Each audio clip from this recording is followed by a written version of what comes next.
ناظرین پروگرام کا سلسلہ شروع کریں گے وہیں سے جہاں سے منقطع ہوا تھا. ہم پڑھیں گے سمیع اللہ خان صاحب کی طرف, ان سے جانیں گے کہ وہ کیا جواب دیں گے مصطفیٰ خان صاحب کے جواب میں. دیکھیں مصطفیٰ خان صاحب کے تو سوالات اتنے تھے نا کہ ایک مشرق سے تھا دوسرا مغرب سے تھا, لیکن بات یہ ہے کہ یہ ملک جو ہے یہ ایسے نہیں چل سکتا, یہ سب کو لے کے چلنا پڑے گا, یہ کسی ایک پارٹی کا نظام نہیں ہے, یہ سب کو مل کے چلے گا. لیکن بات یہ ہے انہوں نے بات کی کہ نواز شریف نے یہ کیا, نواز شریف نے, بھائی نواز شریف کو 3 دفعہ کیا کیا نہیں ہوا, یہ جیلیں بھی دے گی, یہ ساری چیزیں دے گی, لیکن اس نے کبھی ریاست کو چیلنج نہیں کیا, اس نے احتجاج کیا, پرامن کیا, اس نے کبھی عملہ نہیں کیا, اس کے ورکر نے کبھی نہیں کہا ہم جیل توڑ دیں گے, ہم جیل, اس کے ورکر کبھی بھی بندوق ہسلہ لے کے اسلام آباد پہ یلغار کے لیے نہیں آئے, کبھی چیلنج اپنے ساتھ نہیں لے کے آئے, کبھی کسی صوبے کی مشینری کو استعمال نہیں کر کے آئے. پنجاب میں حکومت ہوتی تھی لیکن استعمال کر کے نہیں آئے. لیکن دوسری بات یہ ہے کہ آپ کا جو خان صاحب جس کی آپ بات کر رہے ہیں, جس کی آپ بات چیت کو وہ کر رہے ہیں, بھائی اسی نے تو کہا تھا کہ جو آرمی چیف ہوتا ہے وہ ملک کا باپ ہوتا ہے. اسی نے ہی تو کہا تھا کہ اس کو تاحیات آرمی چیف بناؤ. اسی نے تو کہا تھا کہ بھائی فوج کے بغیر, اسٹیبلشمنٹ کے بغیر حکومتیں نہیں چلتی. یہ اسی کے الفاظ ہیں, ہمارے تو نہیں ہیں. اسی نے کہا تھا کہ جناب فوج نیوٹرل ہے, پھر اسی نے کہا کہ نہیں نیوٹرل تو جانور ہوتا ہے. اور بھائی یہ سارے اسی کے الفاظ ہیں اور اسی کے وہ, لیکن اس کے فالوور کیا ہے, جو وہ کہتا ہے وہ کہتا ہے واہ واہ واہ واہ واہ, وہ جب کہتا ہے یہ نیوٹرل ہے جو واہ واہ واہ, وہ کہتا ہے جناب یہ نیوٹرل تو جانور ہوتا ہے پھر بھی واہ واہ واہ. او بھائی یہ جو پارٹی ایک ٹولہ ہے, یہ وہ ٹولہ ہے جو اس ملک میں ان لوگوں کی مشاورت سے کام کر رہا ہے ان دنیا میں جو پاکستان کو کسی طرح بدنام کرنا چاہتے ہیں, جو چاہتے ہیں کہ پاکستان کسی طرح ایسی پوزیشن میں جائے جس طرح دوسرے ممالک ہیں, جس طرح لیبیا کا حال ہے, شام کا حال ہے, دوسرے اسلامی ممالک کا حال ہے. الحمدللہ پاکستان آپ کی اسلامی ممالک میں سپر طاقت ہے, شکر کرو اس ملک کا. جن لوگوں کے پاس ملک نہیں ہے ان سے پوچھو, ان کا کبھی چکر لگاؤ, ان کے حالات کو دیکھ لو. اسلامی ممالک میں آپ ایٹمی قوت ہے, لوگ آپ سے ڈرتے ہیں. آپ کے اس کے بعد آپ کے پاس اسلامی ممالک میں ترکی کے بعد فوجی قوت آپ کے پاس ہے. اللہ نے آپ کو 4 موسم دیے, اللہ نے آپ کو ایک ایسا ملک دیا ہے کہ جس میں دنیا جہان کی کسی چیز کی کمی نہیں ہے. آپ کے پاس وہ معدنیات ہیں جو دنیا میں کسی کے پاس نہیں ہے, آپ کے پاس وہ ساری چیزیں, لیکن آپ کے پاس خالی ایک کمی, جو آپ کے پاس کمی ہے وہ آپ کی کچھ پولیٹیکلی یہ جو سٹیبلٹی نہیں آ رہی. یہ سٹیبلٹی میں کردار کون ادا کرتا ہے, یہ وہ قوتیں ادا کرتی ہیں, وہ ایسے عناصر کو, ایسے لوگوں کو یہاں لے آ کے جو بھی حکومت میں آتا ہے, جو بھی حکومت میں سلسلہ ہوتا ہے اس وقت کا نظام کر دیتا ہے. ہم نے بھائی جب 2022 میں جب اس ملک کی باغ دور 16 مہینے پی ڈی ایم کی گزاری تھی تو بھائی اس وقت ملک کے حالات کیا تھے؟ اس ملک میں تنخواہ کے پیسے نہیں تھے, دنیا میں IMF کے اس میں اب ہم ڈیفالٹ ہو رہے تھے. ہم نے کیا کیا, ہم نے اس ڈیفالٹ کو جو 3.5 مہینے انہوں نے اس ملک کو اندھیرے میں ڈالا, اس سے پہلے جب نے اس کو ملک ہینڈ اوور کیا تھا, اور بھائی اس وقت کی پوزیشن دیکھ لو, ملک اپنے پاؤں پہ کھڑا تھا, نظام چل رہا تھا, یہاں پہ سی پیک چل رہا تھا. پھر آپ اس سے بھی پیچھے چلے جائے 2013 سے سٹارٹ کرو, جب 2013 میں اس ملک کی باغ دور میاں نواز شریف نے سنبھالی تھی تو بابا اس ملک میں اندھیرا تھا, اس میں لوڈ شیڈنگ نہیں تھی, اس میں دہشت گردی نہیں تھی, اس میں پوری دنیا نہیں کہتی تھی کہ یہ ملک ڈیفالٹ کر جائے گا. 2013 سے 2018 کے ٹینیور میں آپ کے ملک میں دہشت گردی ختم ہوئی, آپ کے ملک میں لوڈ شیڈنگ ختم ہوئی, آپ کے ملک میں سی پیک جیسے منصوبوں پہ کام شروع ہوا, آپ کا ملک ایک رخ پہ روانہ ہو گیا, ایک لائن پہ روانہ ہو گیا. پھر بدقسمتی سے 2018 میں یہ لوگ آئے, جب ان لوگوں نے 3 سال کام کیا تو 3 سال میں اس ملک کو پھر کس دورانے پہ کھڑا کیا. اب اگر ہم نہ آتے تو انہوں نے تو پلان کیا ہوا تھا کہ اس ملک کو ڈیفالٹ کرنا ہے, ہم نے اس ڈیفالٹ کو بچایا, پھر بچا کے آج کی چلو پوزیشن اٹھاؤ. آج بھائی آپ کا ملک اپنے پاؤں پہ کھڑا ہے, عوام پریشان ہے, مہنگائی ہے, ہم یہ مانتے ہیں, لیکن بھائی یہ ان 3 سالوں کی غلط پالیسیوں کی وجہ سے جو انہوں نے غلط طریقے سے مینج کیا, آج اس ملک میں دہشت گردی کے لیے جو اقدامات ہو رہے ہیں, خیبر پختونخوا کے علاوہ باقی چیزوں میں دہشت گردی میں پی ٹی آئی انوالو ہے خیبر پختونخوا میں. آپ کو پتا ہے کہ سی ایم آپ کا سب سے بڑا دہشت گرد ہے, آپ چیک تو کریں, ریکارڈ میں تو جائیں, اندر کی پوزیشن تو دیکھیں. لیکن بات یہ ہے کہ ہمیں پھر بھی ہمارے پاس بہت سے آپشنز ہیں، لیکن ہمارا اس ملک کا تمام سیاسی جماعتوں کا، میڈیا کا، تمام میڈیا کے لوگوں کا، میڈیا کے لوگوں کا ہم سب کا کردار یہ ہو سکتا ہے. ماڈل ٹاؤن میں یا ڈی چوک میں جو ہے اس میں دہشت گرد کون تھے؟ دیکھیں ماڈل ٹاؤن، عوام پہ ناچے، عوام پہ گولی چلائے تو دہشت گرد کون تھے؟ ماڈل ٹاؤن کا جو ایک واقعہ تھا وہ ایک نجی سوسائٹی کے اندر انتظامی امور پہ ایک معاملہ بنتا ہے جس میں پولیس چل جانی چاہیے. دیکھیں میں بات کر رہا ہوں نا، جس میں گولیاں مار رہے ہیں آپ، اب سن رہے اس کی، جس میں پولیس کو انوالو کیا جاتا ہے اور وہاں پہ دو پولیس اور وہ نجی ادارے کے درمیان جھڑپ ہوتی ہے. اس جھڑپ کے درمیان جو بھی گناہگار ہے وہ میرا اور آپ کا فیصلہ نہیں ہے، لیکن یہاں پہ اس مسئلے کو میرے خالی تھوڑی سی چیزوں کو سمجھ لیں. وہ ایک نجی سوسائٹی میں ایک نجی ادارے کے انتظامی معاملات میں ایک لڑائی ہوتی ہے، اور اس لڑائی میں وہ لڑائی اس شدت پہ آ جاتی ہے کہ وہاں پہ گولی چل جاتی ہے. اس کا فیصلہ عدالتوں نے کرنا ہے، میں نے اور آپ نے کرنا. لیکن ڈی چوک والا معاملہ تو اور ہے بابا، ڈی چوک والا معاملہ تو یہ ہے، اب سن لینا، ڈی چوک والا معاملہ یہ ہے کہ ایک نہیں، خالی سن لینا، میں جواب تو لے لو نا، پہلے آپ اپنے جواب تو پورے کروا لیں. اچھا سن لیں خالی. ڈی چوک والا معاملہ ایک صوبے کا وزیر اعلیٰ جو کھلے عام اعلان کر کے کہتا ہے کہ ہم نے کفن پہنا ہوا ہے اور ہم نے سب لوگوں کو کفن پہنا کے وہاں سے کہہ کے کہتا ہے کہ یہ بندوق بھی ہمارے پاس ہے اور یہ گولی بھی ہمارے پاس ہے اور ہم اسلام آباد آئیں گے اور اسلام آباد سے عمران خان کو چھڑا کے لائیں گے. نہیں تو پاکستان کی پہ، اسلام آباد پہ ہم حملہ کریں گے. اور بابا وہ اٹیک کر کے حملہ کر کے آیا تو یہاں پہ ہم اس کو ہار پہ نہ تھے. ثناء اللہ صاحب میری بات سنیں، آپ کہہ رہے ہیں ماڈل ٹاؤن کا نجی معاملہ تھا، دو گروپوں کا معاملہ تھا. مجھے آپ بتائیں کہ اگر دو گروپوں کا معاملہ تھا تو وہاں ریاست نے گولیاں کیوں چلائی؟ ریاست کی کیا اختیار ہے وہ عام شہری پہ گولیاں چلائیں؟ اور مجھے بتائیں گولی کا آرڈر کون دیتا ہے؟ مجھے یہ بتائیں گولی کا آرڈر کون دیتا ہے؟ اس کا بتائیں. کیا چیف منسٹر دیتا ہے؟ اس کی چیف منسٹر دیتا ہے، لا منسٹر دیتا ہے، یا وزیر اعلیٰ دیتا ہے، وزیر اعظم دیتا ہے؟ یہ جو ماڈل ٹاؤن کا واقعہ تھا اس میں وزیر اعظم کے حکم پہ سب کچھ ہوا ہے، یہ رانا ثناء اللہ کے حکم پہ سب کچھ ہوا ہے، وہاں کے شہباز شریف صاحب کے حکم پہ سب کچھ ہوا ہے. آپ جی آئی ٹی پبلش کر دیں، آپ جی آئی ٹی پبلش کر دیں. کب ہوا تھا؟ آپ 2014 میں ہوا تھا. کس ٹائم ہوا تھا؟ اچھا انصاف مل گیا، مجھے بتائیں، ان کو انصاف دے دیں نا آپ. اگر آپ اتنے چیمپئن بن رہے ہیں، دعوے دار بنے گا، نون لیگ جناب انصاف کی بات کرتی ہے، معیشت بحال کر دی، آپ ملک میں ان کو انصاف دے دیں، آج جی آئی ٹی پبلش کر دیں اور اوپن کورٹ ٹرائل ان کا کروا دیں. بات ختم. کیوں نہیں کرواتے؟ آپ کیوں جی آئی ٹی پہ اسٹے لیا ہوا 5 سال سے؟ یہ تو ایسا مسئلہ ہے کہ اس پر پاکستان تحریک انصاف بھی آئی تھی، انہوں نے بھی اس پر کوئی، حالانکہ انہوں نے دور حکومت میں سارا کچھ ہوا تھا. مجھے بھی جواب دے دینے دیں. جہاں تک معیشت کی بات کہ مجھے بتائیں کہ بیرونی طاقتیں کہتے ہیں تحریک انصاف کے ساتھ ہے، کیا آپ کے ساتھ بیرونی طاقتیں نہیں ہیں؟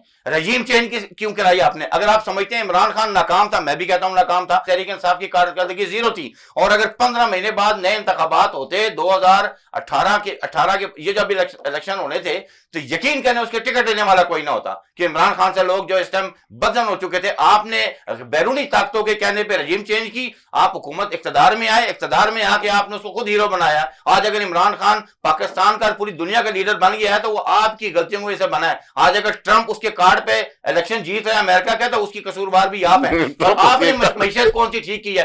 آپ نے غریب کچھ کر دیا. آپ کفن کی بات کرتے ہیں، 24 کروڑ عوام نے کفن پہنا ہوا ہے آپ کے خلاف، وہ کفن پہنا ہوا ہے، وہ بولتے نہیں ہے. لوگوں کو آپ نے 9 مئی جیسے واقعے اور ڈی چوک جیسے واقعوں کی وجہ سے خوف اور آس میں ڈال دیا ہے تاکہ لوگ آواز نہ اٹھا سکے. پہلے آپ نے معیشت سے لوگوں کو مارا، اب آپ نے ان کو گولیوں سے مارا. مجھے بتائیں آپ نے مراد کیوں دے رہے ہیں اشرافیہ کو؟ آپ جو ملازموں نے توسیع دے رہے ہیں، جو بیوروکریٹ ریٹائر ہوتا ہے آپ اس کو ملازموں سے توسیع دیتے ہیں. ایف پی آر کا چیئرمین ریٹائر ہوتا ہے، آپ ریٹائر کو لگا کے وہاں پر کنٹریکٹ پہ لگا دیتے ہیں. آپ نائب کاسٹ، ڈرائیور، مالی، کارپینٹر، جو بھی جس کے گھر میں یقین 3 وقت کی روٹی نہیں ہے، آپ ان کو نوکریوں سے نکال رہے ہیں. بین آپ نے لگایا ہوا ہے نوکریوں پر. پینشن اصلاحات آپ نے کر دی ہے. بیوہ اگر کوئی مرتا ہے تو اس کی بیٹی بیوہ کی پینشن اور اس کی ڈائیورس کی پینشن آپ نے بند کر دی ہے. اشرافیہ راج کرے اور غریب جو کفن نہ پہنے تو اور کیا کرے، وہ اپنی چتا جلا دے. آپ نے کون سے دودھ کی ندیاں بہا دی ہیں؟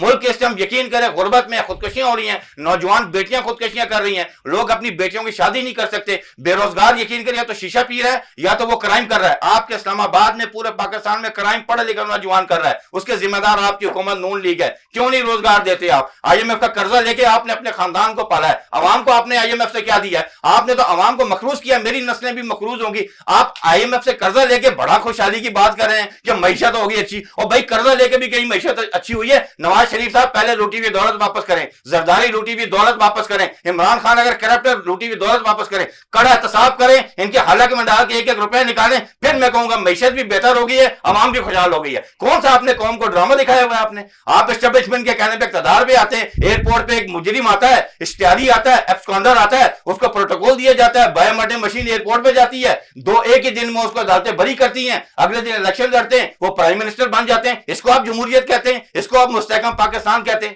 اگر یہی جمہوریت ہو تو میں کہتا ہوں لعنت ہے ایسی جمہوریت پہ. آپ ماشاءاللہ لگا دیں, آپ کو فوج کو لے آئیں, آپ جمہوریت نہیں چل سکتی. آپ نے 245 کیوں لگایا؟ آپ نالائق حکومت ہے. کیا آپ اپنے انتظامیہ پولیس کے ذریعے امن امان کو برقرار نہیں رکھ سکتے تھے؟ آپ نے ہائی کورٹ کی ججمنٹ کا نجائز فائدہ اٹھایا. ہائی کورٹ کہتی ہے ہم نے تو کہا ہی نہیں تھا ان کو یہاں آنے نہ دیں, ہم نے تو کہا تھا امن امان کے مسئلے کو برقرار رکھیں. آپ نے ہمیشہ عدالتوں کو, فوج کو, عوام کو آمنے سامنے کھڑا کیا ہے. اور اس قوم میں اس ٹائم جو ملک میں جو انتشار ہو رہا ہے آپ کی حکومت کی وجہ سے ہو رہا ہے. غیر ملکی طاقتوں کو مضبوط آپ کی حکومت کر رہی ہے, آپ غیر ملکی ایجنڈے پہ کام کر رہے ہیں. عمران خان جو ہے وہ عوام کا لیڈر ہے, لیکن اگر عمران خان سے اتنا ڈر ہے تو کیا وجہ کہ آپ کی ٹانگیں کیوں کانپ رہی ہیں؟ کیوں آپ مذاکرات, فیصل ڈاکٹر کو کیوں میدان میں اتار دیا آپ نے؟ کیوں کہہ رہے ہیں بھائی جائیں مذاکرات کریں, خان صاحب کو راضی کریں, تمام سیاسی جماعتوں کو بٹھائیں؟ یار وہ تو مانتا ہی نہیں ہے, نہ NRO لیتا ہے. آپ تو NRO لے کے چلے گئے تھے, وہ تو NRO بھی نہیں لے رہا. تو پھر میں کیا کہوں کہ مبتن کون تھا؟ عوام کو مشکل میں چھوڑ کے جاتا ہے, وہ لیڈر نہیں ہوتا, وہ گیدڑ ہوتا ہے. دیکھیں اس میں یہ ہے کہ اسلامی جو بل ہے یا جو مدارس کا بل ہے اس میں کسی کو کوئی اعتراض نہیں ہے. لیکن بات یہ ہے ہمارے ملک میں اگر ہم ایز اے ریاست بات کریں تو ہم یہاں پہ مختلف فرقہ واریت ہے ہماری. مطلب اہل سنت کی اپنی بات ہے, اہل حدیث کی اپنی بات ہے, اہل مطلب جتنے بھی اسلامی مطلب اگر ہم اس کو کہتے ہیں جماعتوں کو کہتے ہیں یا ان کے میں بات کرنا چاہتے ہیں تو اس میں سب کے تحفظات ہیں. اس بل میں کوئی مسئلہ نہیں ہے, لیکن اس بل کو روکنے کا جو اصل وجہ ہے وہ خالی یہ ہے کہ اس میں جو دوسرے یہاں پہ دینی جتنے بھی فرقہ واریت ہے ان کے کچھ تحفظات ہیں. ان تحفظات کو بیٹھنے کے لیے حکومت نے باقاعدہ اس کی ایک کمیٹی بنائی تھی, اور اس کمیٹی بنانے کے بعد اس میں ان سب کی رائے کو شامل کرنا. کیوں کہ جب آپ اس طرح کے ترمیم لے کے آتے ہیں تو وہ ترمیم ون ٹائم آتی ہیں, بار بار تو نہیں آ سکتی. تو اس میں ہم یہ کبھی نہیں چاہتے کہ اگر ہم ایک فرقہ ایک بات کرے تو دوسرا فرقہ کل اس کے احتجاج کرے یا اس کے خلاف بات کرے. میوچل انڈرسٹینڈنگ کے ساتھ پھر ہوگا. اس ملک میں فرقی واریت کا جو معاملہ ہے وہ اس وقت نہیں ہے, لیکن ہم چاہتے ہیں کہ کوئی ایسا پوائنٹ نہ دیں کہ جس میں ایک فرقواریت ہمارے ملک میں وہ پھر ان لوگوں کو کوئی غلط مس گائیڈ کر کے استعمال کرے دوبارہ. اس کے لیے وہ تھوڑا سا ڈیلے ہوا ہے اور وہ ہو جائے گا. اس میں ساری سب کی جو مشاورت ہیں اس سب کو مشاورت صاحب بھی ملے ہیں, ان سے جا کے مولانا صاحب سے بلاول صاحب بھی ملے ہیں. بالکل یہ صحیح سیاسی طریقہ ہے, ملنا بات کرنا.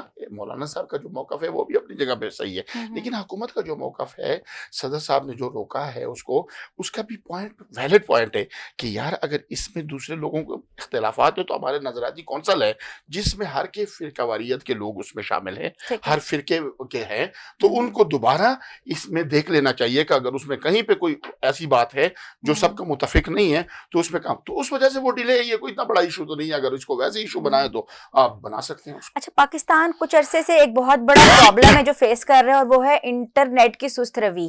پاکستان بھر میں بہت عرصے سے یہ دیکھ رہے ہیں کہ انٹرنیٹ سست روی کا شکار ہے, جس کی وجہ سے جو ہمارے IT ایکسپرٹس ہیں وہ کافی ان کے بزنس میں کافی زیادہ لاسز ہو رہے ہیں. اور یہ ایک ایسا مسئلہ ہے کہ جس کے اوپر فی الفور توجہ دینے کی بہت زیادہ ضرورت ہے, کیونکہ ہماری جو IT انڈسٹری ہے وہ ڈاؤن فال کا شکار ہو رہی ہے. اور ہمارا جو اسپیشلی آپ دیکھ رہے ہیں کہ ہمارا جو نوجوان طبقہ ہے وہ اس سے بہت بہتر طور پہ ارن کرنا شروع ہو گئے تھے. اور جو ہماری جو بیرون ملک سے بھی ہمارے جو کانٹیکٹس ہوتے ہیں اور جس طرح سے IT کے تھرو بزنس پھیلتا ہے وہ بہت سست روی کا شکار ہے. تو اس کی میجر وجہ کیا ہے؟ وہ کیا کوئی فائر والز لگا دی گئی ہیں, اور یہ کب تک مسئلہ سارٹ آؤٹ ہو سکتا ہے؟ دیکھیں اس بات سے میں آپ کا اتفاق کرتا ہوں کہ یہ مسائل ہیں, لیکن بات یہ ہے کہ تھوڑا سا پیچھے چلے جائیں بھائی صاحب, کیونکہ میں اس بات کو ساتھ میں ملانا چاہتا ہوں. اس ملک پہ 23 سال اسٹیبلشمنٹ نے حکومت کی, 13 سال PTI نے پیپل پارٹی نے حکومت کی, تقریباً پچھلے اس دور کے علاوہ 9 سال ہم نے حکومت کی.